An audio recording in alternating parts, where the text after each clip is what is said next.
Okay, so let's talk about WWE TLC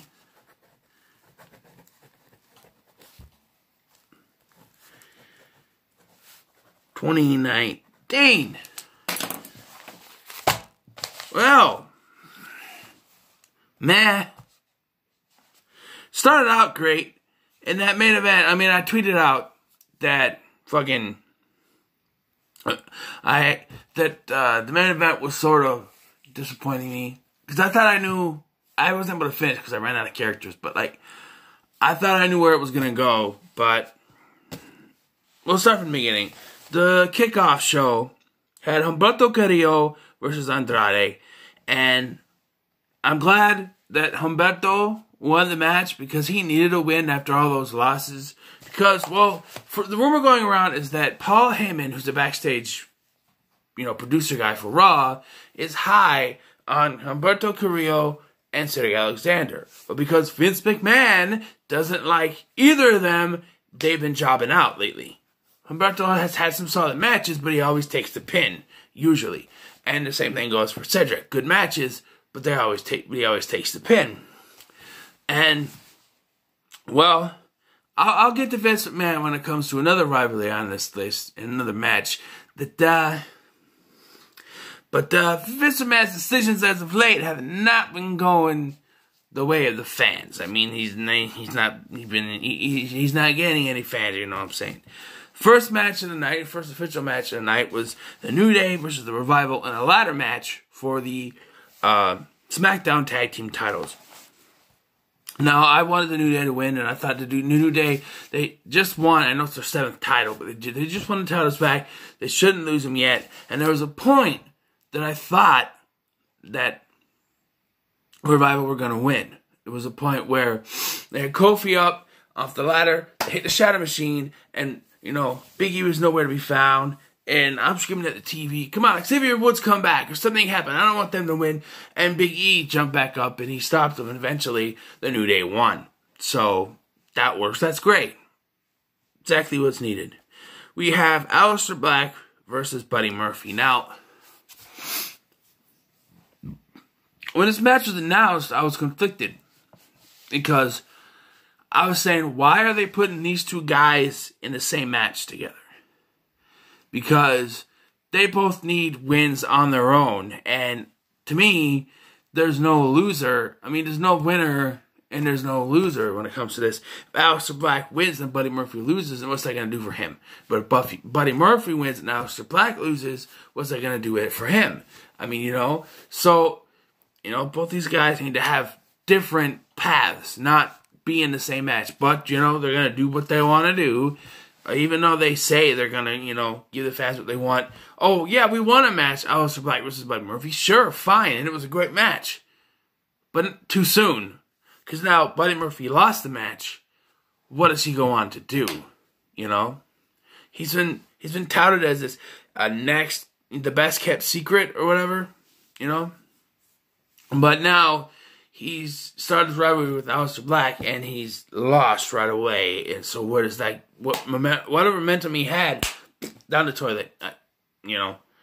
Good match, but to me, it ruins Buddy Murphy. So they shouldn't even have paired them up yet. Wait till they're both up. Both have substantial wins against other superstars before putting against each other. Because now, whatever momentum Murphy had, like I said, just down the toilet, in the shitter. We had the Viking Raiders issuing an open challenge, and the OC came out. Now, some other fans were hoping the Usos were going to come back, because, they keep saying that, there's nothing for the Usos, but this was the perfect time for the Usos to come back. But who comes in? The OC. Well, who are technically the greatest tag team in the world. Okay. And they lost. Well, they didn't lose. It was a no contest. It was a double count out.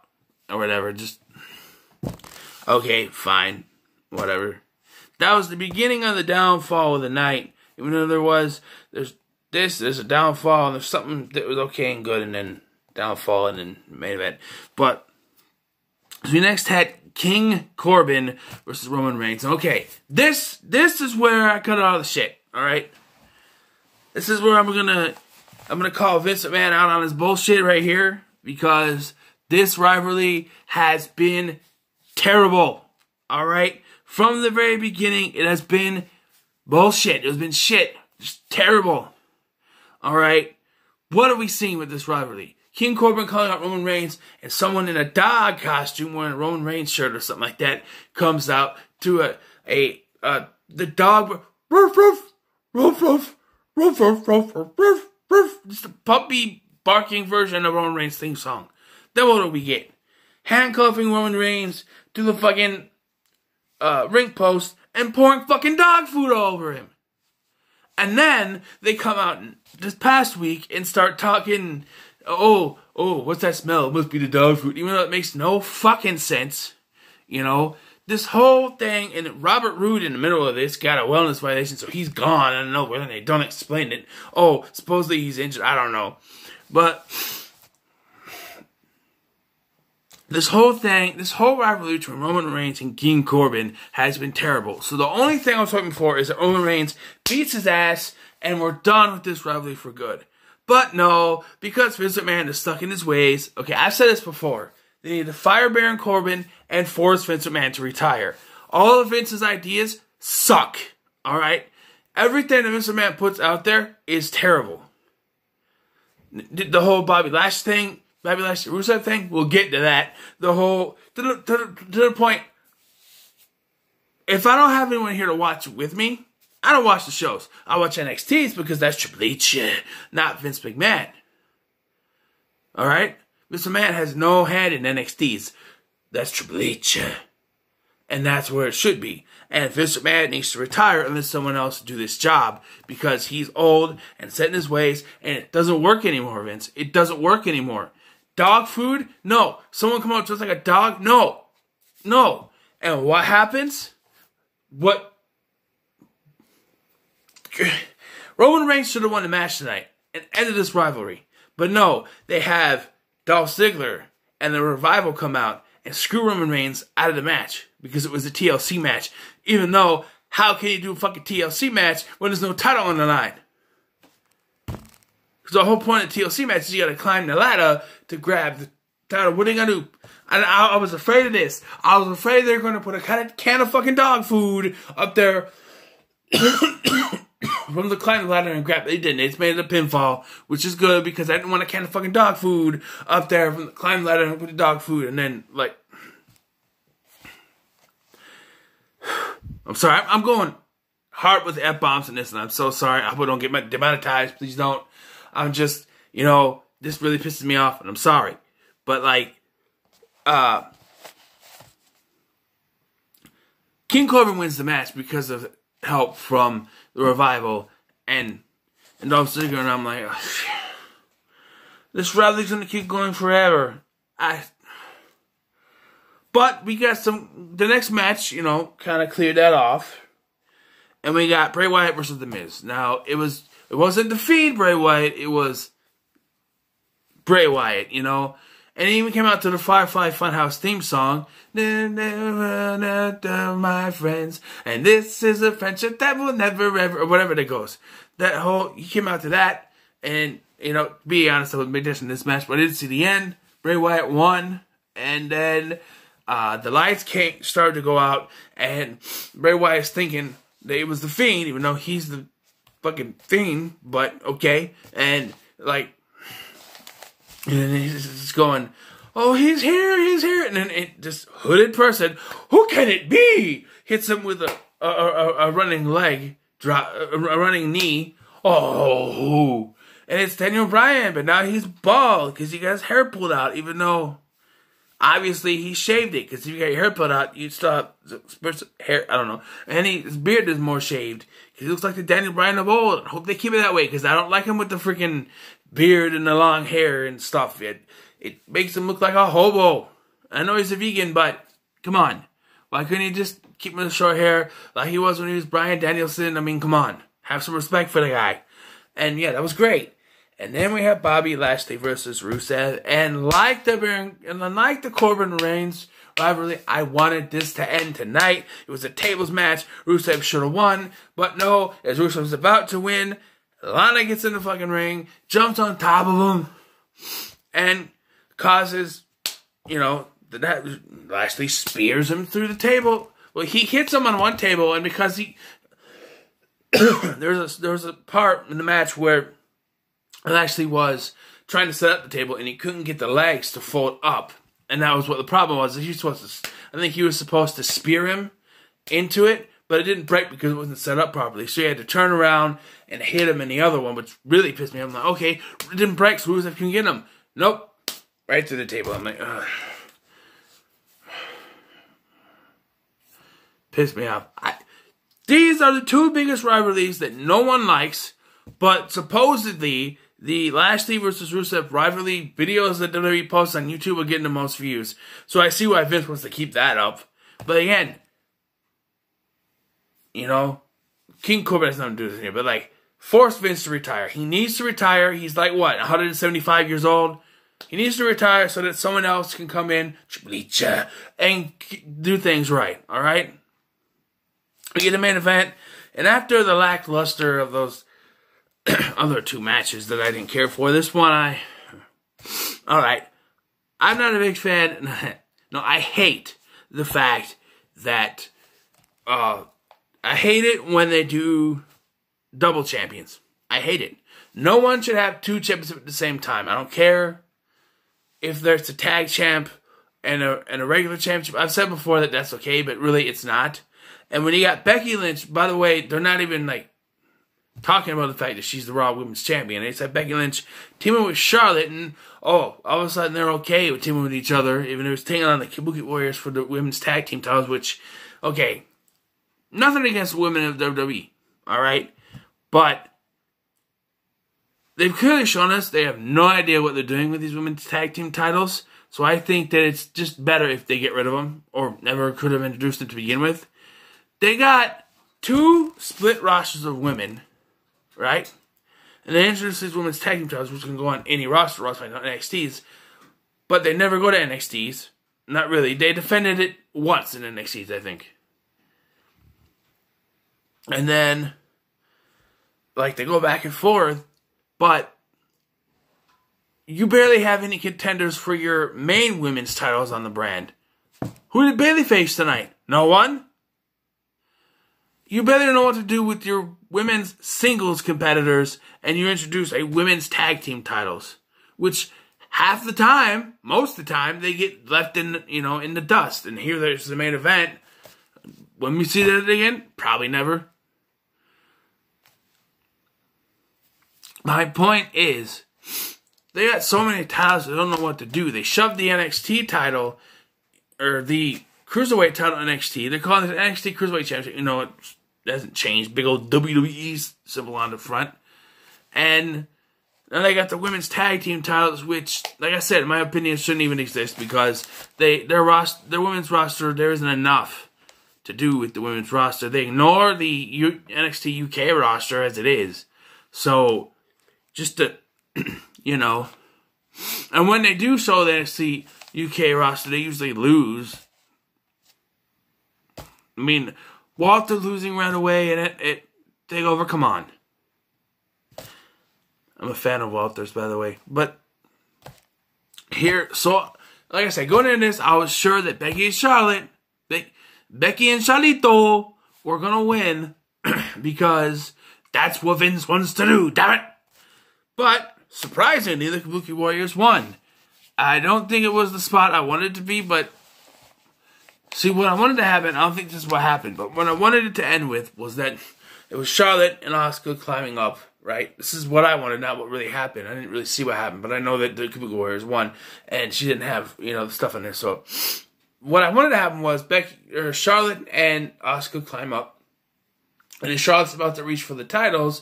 Asuka, Kabuki, the great Kabuki, in the face. Someone out there to get do I have to put the juice powder in my mouth? All over the CM Punk shirt and everything. The fucking Kabuki in the face and knock Charlotte down. That's not what happens. I don't know what happened. I looked away for a second when I was trying to figure out the match card so I could do this review. And I turned back and Asuka was climbing up and she grabbed the title, so they won. But there was a point in this I was yelling at the TV again because this made a lot of sense. Okay, they took this rope and they tied Becky Lynch to a ladder, and then they were both beating up Charlotte. Well, I said to the TV, you know, I said, why don't you have Asuka take care of? They threw Charlotte over the thing, and they were both going up to get the titles. Well, I'm like, why don't you have Charlotte? Why don't you have Asuka take care of Charlotte and Kairi Sane come up and get the titles? That makes a lot of fucking sense, don't it? If, you know, one takes care of one, the other one's tied up, so that's okay. And then you come up, grab, boom, you win. But no. And then there was another point that really made me go, because I don't know if it was a botch. There was a botch. There was another botch where they were trying to do this double team, and Becky completely missed her shot. But they set up. What happened was they set up the Kabuki Warriors on chairs, and they wanted to do the running kick to knock them down, or running whatever. And Becky completely missed, but whoever it was, whether it was Kairi or Asuka, I don't remember, fell down anyway. It's kind of like the move at one of the Royal Rumbles or whatever it was, where Jeff Hardy went to do the Swanton Bomb on Jinder Mahal. Completely missed, but Jinder still sold it like it hit him. So, I don't know. But like I said, there was a spot where they grabbed the ladder, and they grabbed the ladder that they had the rope tied on it from Becky, and wanted to put it in the ring. But they stand there for like 5 minutes, untying the rope, taking it off, untying it so you can get it up. They get it up, and as soon as they start to climb, here comes Becky and Charlotte into the ring. And I'm going, why didn't you just grab another ladder? Why did you have to grab the one that had the rope on it? There's a billion other fucking ladders out there. Grab that one. Grab another one of those. But you know, you grab the one ladder that had the rope on it. You know it's going to take forever to do. I mean, come on. I know this is a wrestling match. You're supposed to waste time. Fine. But common sense, people. I mean, come on. There's twice they could have retained quicker than it took them to if they had just used common sense. Anyway, the Kabuki Warriors won. That's fine. Everything is copacetic. Ends on a good note, okay note for me. I don't. Survivor Series was better. I didn't have any hope. And here's the thing that confused me. All right. Because I have a feeling we're supposed to see Kevin Owens versus Seth Rollins at some point I think tonight, but supposedly Seth Rollins has an injury, which I think is just his wrist, which I don't know why he couldn't just get Pete with an injured wrist. I don't know, because he seemed fine when he curb stomped Kevin Owens on Monday, and all of a sudden now he's got injured wrist. Oh no! I can't wrestle, my arm hurts. Oh! I mean, come on. I mean, yeah, I have a Seth Rollins shirt up. I've been a Seth Rollins fan, but lately it's just been like, you guys don't like me. I'm not with AOP, and then he's with AOP, and then okay, what was the point of him going out there and saying week after week he's not when he was? And hello, it's making sense, and like, okay, and at the ending was just. The ending of tonight, because that would have been too good of an ending for Vince McMahon. Oh no, he has to do something wild and wacky, right? So randomly, towards the end of the night, like before this match, before the Bobby Lashley match, whatever it was, a brawl breaks out in the back, just randomly. People fighting, Roman Reigns, the Viking Raiders, OC, and all them people. Fine. The women's tag team match ends, and you can't just, have the women go out and highlight. The women, they main evented the pay-per-view. Yeah, they did it. Nope. Send out the brawl, damn it. Here comes the brawl. Everyone fighting back and forth. And how does the show end? With Roman Reigns spearing King Corbin through a barricade off the top of it's like a higher barricade, like a second level barricade, onto the freaking pile of people brawling. Because Roman wins, LOL, but he didn't win. But yet, he's still got to go out on top, even though he didn't win. Got to make Roman look strong, even though he lost. Anyway, yeah, that. There you go. My review. I don't know. I forgot. Do I give grades for this? I don't remember. If I do, no, give it a 6. It was meh. I don't think I do give, ratings for this, but it's like, my Let's Talking videos, which I'm going to do more than just wrestling, by the way, are going to be more just analysis of a show or a pay-per-view. I figured this would be a good way to get the wrestling pay-per-views in, is Let's Talk About. But I want to do more than just that, But yeah, meh. It's not the best show. Probably not the worst show either, but it's Vince needs to retire. That's all I gotta say. Vince needs to retire. So, what did you think of WTLC 2019? Let me know in the comments below. Like, share, and subscribe, and I'll see you. Meh.